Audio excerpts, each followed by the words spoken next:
Kita masih membahas bagaimana menghentikan aksi koboi dari oknum polisi yang kemarin terjadi di kawasan Cengkareng, Jakarta Barat. Saya langsung ke mantan Kabar Eskrim, Pak Ito. Pak Ito, Ya, sebenarnya di Polri sendiri, apa sih yang jadi syarat kualifikasi bagi anggota Polri, khususnya reserse seperti tersangka CS sebagai anggota Buser ya Pak ya. Kualifikasi ya, apa sih yang harus dipenuhi seorang anggota Polri untuk memiliki satu senjata api? baik. Sebetulnya sudah ada standar operation procedure ya untuk anggota yang diberi kelengkapan senjata api. Anggota itu adalah yang harus berdinas di operasional. Khusus di reserse itu kan dalam strukturnya ada anggota yang bertugas di bidang pembinaan, bertugas di bidang pelayanan, dan bertugas di bidang operasional. Tidak semua anggota reserse otomatis diberi kelengkapan senjata api. Nah, setiap anggota yang diberikan hak untuk memegang senjata api itu diwajibkan mengikuti tes psikologi terlebih dahulu. Nah, setelah itu baru diberikan. Ini pun juga anggota operasional di lapangan ada dua. Ada yang pertama anggota yang operasional tetap seperti yang dikenal dengan buser atau buruh sergap, tapi ada anggota operasional yang tidak tetap, yang hanya melakukan kegiatan apabila ada target tertentu. Nah, tentunya apa yang sudah digariskan oleh Polri dalam hal penguasaan senjata api ini sebetulnya sudah jelas. Tapi kembali kepada masalah pengawasan, sulit memang seperti saya memiliki anggota dulu ya. Bagaimana saya harus mengetahui masing-masing psikologi ataupun hal-hal yang menyangkut kepada masalah psikis kepada anggota itu tidak bisa dilihat di permukaan. Ya, tadi juga sudah disampaikan oleh Pak Reza sangat betul ya. Beban tugas yang anggota khusus di operasional tetap ini memang sangat berat ya. Kadang-kadang mereka itu menghabiskan waktunya untuk minum-minuman keras ya, untuk menghilangkan rasa takut ataupun rasa jenuh, tapi kadang-kadang terlalu berlebihan sehingga tidak menyadari akan menimbulkan efek yang berlebihan. Nah, yang dilakukan oleh pelaku CS ini atau tersangka CS itu adalah kaitannya dengan hal-hal yang sudah biasa dia lakukan. Kita mungkin bisa melihat kalau misalnya ada tersangka yang katakanlah melarikan diri, akan dilakukan tindakan penembakan terhadap kaki bagian tubuhnya, atau sampai dengan melakukan penembakan terhadap yang sifatnya melumpuhkan. Nah, kalau ini sudah menjadi kebiasaan dari sekian lama dia memegang senjata, sehingga dia dengan mudah juga kadang-kadang terpacu dengan emosi, dengan arogansi, dan dari hal-hal lain yang ada dalam dirinya, apalagi di bawah pengaruh minuman keras. Saya kira itu bisa terjadi ya. Tapi yang jelas protapnya itu ada dan ketat sebetulnya. Iya. Tapi sekarang kembali pada pengawasan dan pembinaan kepada si pemegang senjata api. Di sini tentunya menjadi tanggung jawab atasannya secara berjenjang dan akan menjadi pertimbangan pimpinan Polri untuk memberikan sanksi juga kepada atasannya Ya, Pak agar Ito. tidak terjadi lagi di kemudian hari. Ada sejumlah jalur ataupun tahapan yang dipenuhi anggota Polri sebelum dipercayakan untuk memegang senjata api. Bidokes juga tentunya sudah melakukan kerja yang profesional. Kita kembali ke manusianya, anggota Polri juga manusia biasa. Ya, Saya bertanya kepada Mas Reza Indragiri, kalau pengawasan psikologis terhadap anggota Polri ini seperti apa sih Mas sebaiknya ke depannya? Khususnya bagi seorang anggota Polri yang memegang senjata api. Ya, kerja di organisasi atau kerja sebagai personel polisi tentu sama sekali tidak terlepas dari pengaruh kehidupan sehari-hari yang bersangkutan. Jadi ketika dilakukan pemantauan atau spesifik pemeriksaan terhadap kesiapan psikologis yang bersangkutan untuk menggunakan senjata api atau untuk memiliki senjata api, mestinya observasi juga harus dilakukan terhadap keseharian yang bersangkutan. Adakah kemungkinan konflik di rumah tangga? Adakah kemudian permusuhan dengan masyarakat sekitar yang kemudian bisa termanifestasikan pada saat yang bersangkutan bekerja? Jadi kondisi psikologisnya tidak terpusat atau tidak terfokus hanya pada lingkup kerja saja, tapi juga lingkup non kerja. Itu yang pertama. Yang kedua, memang kita asumsikan bahwa otoritas kepolisian sudah melakukan pemeriksaan psikologis secara berkala. Tetapi bagi saya berkala saja tidak cukup. Karena kondisi psikologis personil juga fluktuatif, amat sangat tergantung pada situasi yang mereka hadapi, kegentingan yang harus mereka atasi, kemudian juga keseriusan masalah yang harus mereka pecahkan, dan berbagai macam hal yang bisa saja sewaktu-waktu membuat kondisi psikologis itu tiba-tiba drop.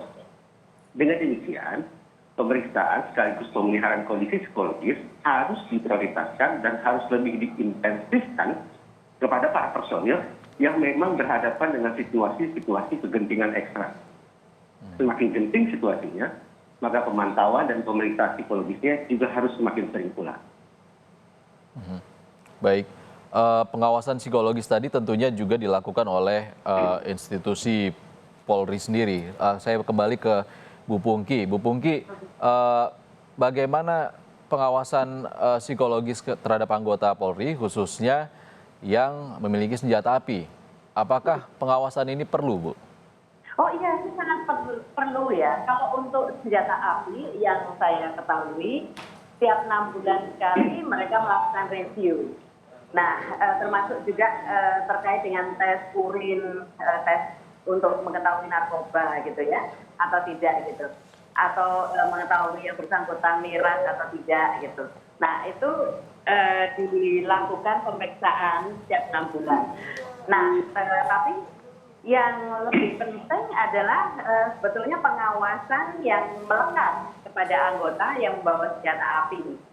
Karena memang aturannya membawa senjata api itu kan satu hal yang berbahaya ya kalau tidak dilakukan dengan benar. Nah, oleh karena itu atasan mesti harus memantau terus apa yang dilakukan anggota. Termasuk juga ketika ada perubahan-perubahan perilaku dari anggota, itu pimpinan mesti harus aware seperti itu. Nah, saya sebetulnya ingin menyarankan bahwa pengawasan itu tidak cukup hanya dilakukan oleh atasan, tetapi harus dilakukan secara berlapis, termasuk juga dilakukan oleh kawan satu tim maupun bawahan. Jadi dengan pengawasan berlapis diharapkan untuk bisa mengetahui jika ada perubahan perilaku yang nanti akan menjurus ke arah yang destruktif. Seperti itu. Kita sama-sama tahu juga Polri saat ini sedang berbenah untuk lebih baik lagi. Lalu kepada 3 narasumber yang ada saat ini, saya ingin bertanya bagaimana sebagai closing statement juga, apa sih yang harus dilakukan Polri untuk menghentikan aksi koboi ataupun arogansi bagi oknum anggota polisi di lapangan? Bisa dimulai dari Bu Pungki dulu. Ya, terima kasih. Yang pertama adalah penggunaan senjata api itu sudah diatur oleh prosedurnya, sehingga semua harus taat terhadap prosedur. Pertama, perkara izin itu mesti harus clear izinnya. Kemudian yang kedua, penggunaannya dan pelatihan itu mesti harus dilakukan dengan sebaik-baiknya. Ketiga, pengawasan harus melekat. Keempat, reward and punishment itu mesti harus juga dilakukan dengan baik. Dan kalau untuk Polsek, kami berharap agar lebih dekat dengan masyarakat, maka lebih baik Polsek difungsikan untuk Harkamtibmas. Jadi tidak melakukan tindakan-tindakan lidik-sidik reskrim itu dibebankan ke Polsek. Jadi lebih baik Polsek mengurus Harkamtibmas saja agar lebih dicintai masyarakat. Betul. Saya ke Pak Ito. Bagaimana Pak Ito? Ya, kalau menurut saya kejadian ini bisa saja terjadi, suatu saat akan terjadi lagi. Kalau kita melihat daripada teori gunung es, maka tentunya tugas Polri saat ini adalah melakukan pengajian yang mendalam apa yang terjadi di bawah permukaan laut ya misalnya. Kemudian juga terkait dengan yang disampaikan Bu Pungki itu sangat benar ya, bahwa saat ini sebaiknya untuk polsek itu lebih banyak dititik beratkan kepada unsur pelayanan. Jadi biarlah untuk masalah reserse diberikan kepada Polres ataupun juga ke Polda. Kemudian juga satu hal lagi, Mas Ihsan, yang mungkin saya sangat harapkan, karena ini terkait dengan institusi lain, yaitu institusi TNI, tentunya kita semua berharap agar kita tetap menghormati proses hukum yang ada, sebagaimana yang disampaikan oleh Bapak Kasat, dan jangan melakukan hal-hal di luar hukum yang akan merugikan pihak-pihak yang tidak terkait, ya, yang akan bisa merugikan jiwa ataupun material, ya, daripada pihak yang tidak terkait.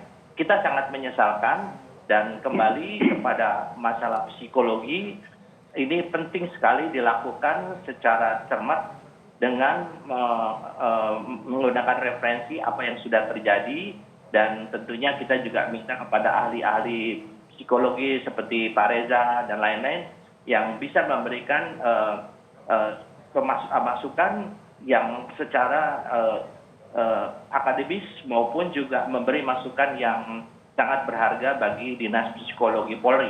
Kalau dari luar kan kita melihatnya lebih komprehensif dan lebih independen. Demikian mungkin harapan saya, Pak.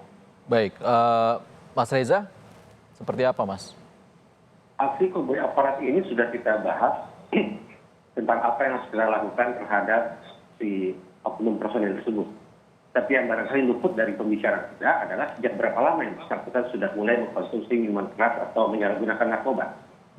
Karena boleh jadi kalau yang bersangkutan itu sudah cukup lama menggunakan zat-zat terlarang tersebut, maka sesungguhnya persoalan profesionalitasnya tidak hanya dipertahankan oleh momen ketika dia menembak sekian banyak orang.